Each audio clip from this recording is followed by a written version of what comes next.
আমার সারা আসাম বাঙালি যুবছাত্র ফেডারেশন কোকরাঝার জিলা সমিতির আহ্বানত কোকরাঝার প্রেস ক্লাবত আজি আমার এখন সাংগঠনিক মানে সাধারণ সভা অনুষ্ঠিত হয়। এই সভাতে আমি মানে বিভিন্ন ধরনের আলোচনা করেছো, কিন্তু সাংগঠনিক বিষয়ে আমার কোকরাঝার জিলা সমিতির যিমান আঞ্চলিক কমিটি আছে সেই আঞ্চলিকবিলাক মানে পুনৰ গঠন কৰিব লাগে বুলি এটা প্ৰস্তাৱ লোৱা হৈছে। আৰু লগতে আঞ্চলিক কমিটিৰ অন্তৰ্গত শাখা কমিটিবিলাক নতুনকৈ গঠন কৰিবলৈও এটা প্ৰস্তাৱ লোৱা হৈছে। আৰু লগতে যিটো আমাৰ প্ৰতিবাদী কাৰ্যসূচী আজি আছিল, আমাৰ ইয়াত উপস্থিত বিভিন্ন আঞ্চলিকৰ সভাপতি সম্পাদক আৰু আমাৰ জিলা কমিটিৰ মানে যিবিলাক বিষয়বৰ্গ আছিল সকলোৱে একমত যে আলোচনা যে আমাৰ মানে পাৰ্শ্বৱৰ্তী ৰাষ্ট্ৰ বাংলাদেশত আমাৰ বাংলাদেশৰ মানে সংখ্যালঘু হিন্দু, বুদ্ধ, খ্ৰীষ্টান, জৈন, পাৰ্চী, ইছাই বিভিন্ন সংখ্যালঘু লোকসকলৰ ওপৰত বাংলাদেশৰ কিছুমান মৌলবাদী উগ্ৰ জাতীয়বাদী সংগঠনে সিহঁতৰ ওপৰত বিভিন্ন ধৰণৰ অত্যাচাৰ চলাই আছে। গতিকে আমি সংগঠনৰ ফালৰ পৰা এইটোৱে ক'ম, অসম চৰকাৰ তথা ভাৰত চৰকাৰক আমি অনুৰোধ জনাম এইটোৱে যে বাংলাদেশ চৰকাৰৰ লগত আলোচনা কৰি এই বস্তুটো অতি সোনকালে আমাৰ এই সংখ্যালঘু মানুহসকলক বাংলাদেশত মানে সিহঁতৰ নিৰ্যাতনৰ পৰা ৰেহাই কৰি সিহঁতক যেন প্ৰাণে মাৰাৰ যিবা ভাবুকি দি আছে ইয়াৰ পৰা সিহঁতক মানে ৰেহাই কৰে, তাৰ কাৰণে আমি চৰকাৰলৈ আহ্বান জনাইছোঁ। অসম বাঙালি যুৱ ছাত্ৰ ফেডাৰেশ্যন কোকৰাঝাৰ জিলা কমিটিৰ তৰফৰ পৰা আমি আমাৰ জিলা কমিটিৰ সাধাৰণ সভা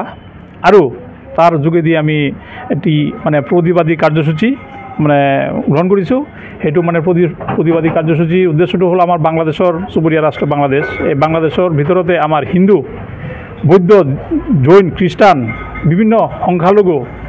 সম্প্ৰদায়ৰ ওপৰতে মৌলবাদী সংগঠন বাংলাদেশৰ মৌলবাদী সংগঠন মুছলিম সংগঠনে তেওঁলোকৰ মানে নিৰ্যাতন, এই ঘৰ জ্বলাই দিয়া, মানুহ মাৰা এনেকুৱা মানে কাম কৰি আছে। সেই বিষয়ে আমি আজি এই সমদল কিংবা আমি এই প্ৰতিবাদী কাৰ্যসূচী গ্ৰহণ কৰিছোঁ। আমি অসম চৰকাৰ তথা ভাৰত চৰকাৰৰ ওচৰত আমি দাবী জনাইছোঁ যে অনতিপলমে তেখেতক মানে আমাৰ ভাৰত চৰকাৰৰ পৰা মানে এটা বিহিত ব্যৱস্থা যেন কৰে যে আগন্তুক দিনতে যাতে আমাৰ এই হিন্দু, বৌদ্ধ, জৈন, খ্ৰীষ্টান মানুহ ধৰ্মাৱলম্বী মানুহৰ ওপৰত যাতে মানে এনেকুৱা নিৰ্যাতন নহয়, সেইকাৰণে আজি আমাৰ এই প্ৰতিবাদী কাৰ্যসূচী। আৰু আমাৰ ভাৰত চৰকাৰৰ ওচৰত আমি দাবী জনাইছোঁ যে তেখেতে যাতে অনতিপলমে ৰাষ্ট্ৰসংঘৰ যোগেদি যাতে তেখেতে মানে ৰাষ্ট্ৰসংঘৰ প্ৰেছাৰ দি তেখেতে যেন বাংলাদেশৰ বিৰুদ্ধে এটা মানে বিভিন্ন একটা মানে ব্যৱস্থা গ্ৰহণ কৰে।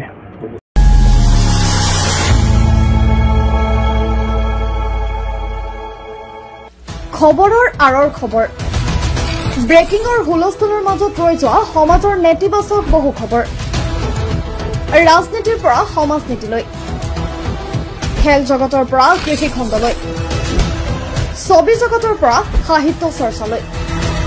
বৰাক ব্ৰহ্মপুত্ৰৰ লগতে উত্তৰ পূবৰ সাতভনীক সামৰি অসমৰ সংবাদ জগতত নতুন সংযোজন Assam north east news live 24/7।